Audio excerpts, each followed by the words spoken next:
Hey, what's going on, everyone? It's Eric Rosen over here at Big Hand, Little Hand Astrology, the daily horoscope show that actually teaches you astrology as I give you a daily horoscope, so with some pretty basic things. But today we're actually not talking astrology. I thought I would actually throw in a little special weekly bonus that's actually doing a tarot reading.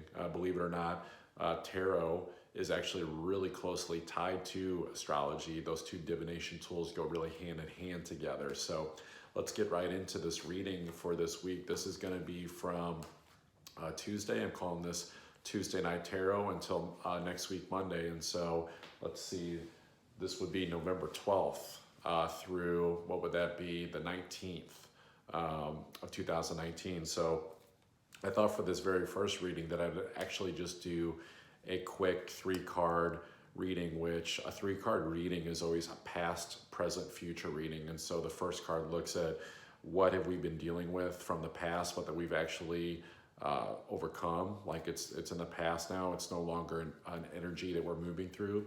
And then the present card, of course, is the present moment. What are we going through right now?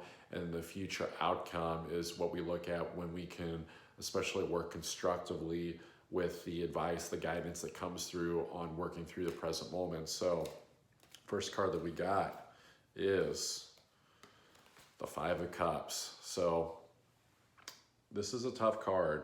I want you guys to look and see the fact that there's 5 cups here, which signify emotion. Okay, it's emotional fulfillment, right? And so there's 3 cups that are actually spilled, and there's 2 that are still fine. But this guy is actually really disappointed over what's been spilled. Like, even though there's still 2 cups sitting there. So what this is actually saying is that, look, I know there's been disappointments in life. I know there's some things that haven't worked out, that things that haven't fulfilled us emotionally, which is everything to us. But the thing is that there's still great things to honor and be grateful for in our life. And, you know, also in this card, there's actually like a castle like in the background. And so I know this is kind of hard to see with the light, but basically, like, he doesn't have to be hanging out on the cliff, you know, crying over spilled milk, right? There's still plenty of like great things to really appreciate in life, and that he can actually go back to his sanctuary at any time. So this is like, where are you holding your self back in life, like looking at the disappointments of the things that didn't work out. And I think that we're going to look at what the present card is to maybe help us kind of understand that, you know, we did go through some disappointments. And so, wow, this is the Wheel of Fortune reversed. And so this is tough too, because anytime you get a reversal, it's kind of like taking your medicine a little bit. And so when you get the Wheel of Fortune card, this is a card dealing with karma. This is a card dealing with a lot of destined aspects. And so whenever it comes up in the reversal position like this, it's like there's some resistance. There's some resistance to breaking what I would call karmic cycles, meaning that are we really going to play out the same like stuff that we did in a past life? Are we really going to like make the same decision out of fear and go through that again? Like, we've already been through that. This is about breaking karmic cycles. This is about having the courage to overcome the fear, to go for what you really want in your life. And so it's like the things that didn't work out, the disappointments, they were meant to bring you to this point so that you could actually make this choice to where you could see like, okay, like these disappointments actually came from a place of me trying to search for fulfillment, probably outside of myself. And it didn't work out, but it's like, okay, what's really true to me now? Like, what can I do? What can I go for that isn't like a screw everybody else, but it's like, no matter what anyone says, what can I go for and create in my life that I know is going to make me feel the most amazing? Because staying on this same path, clinging to disappointment, wishing things would have worked out better, it's just going to hold us in some really negative karma, and yeah, not good stuff. And so how do we get past that though? So the Ace of Swords.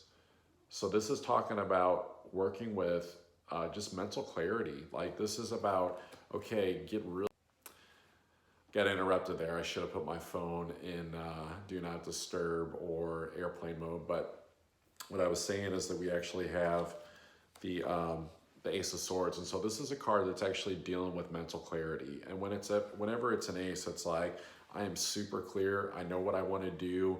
There's no doubt about it. There's something about using the sword to cut cords, so to speak, right? So we're talking about getting over past disappointments and not resisting karma.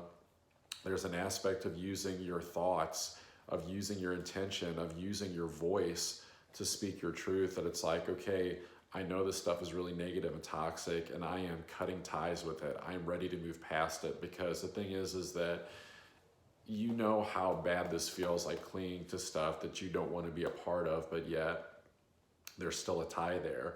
But as much as it's hurting and as much as you would like to move away from it, have you actually stated the intention, like, I wish to move away from this, or I'm done with this, like really spoken that out loud? Because the thing is that the more you say this to yourself, and especially saying it out loud or writing it, you know, during things like full moon and new moon ceremonies, the more the universe is going to come in and be like, all right, like, I got your back. Like, you want to get over this karma, like you want to cut these cords, you want to move into something greater, it will do it. Like, we are not captive to, you know, being attached to situations and people that we don't want to be a part of. So kind of a tough tarot reading today, but I know there's a lot of people out there.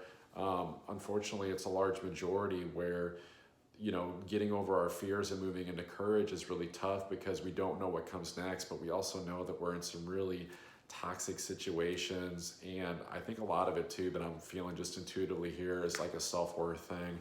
It's almost like we don't think that we deserve something greater than like what we've had, because in a very deep sense, it's almost like we've never even felt it before, not only in this lifetime, but in any prior lifetimes. There's just such amazing things going on. I actually feel like I should pull one more card here. Maybe that's just me never knowing when to stop.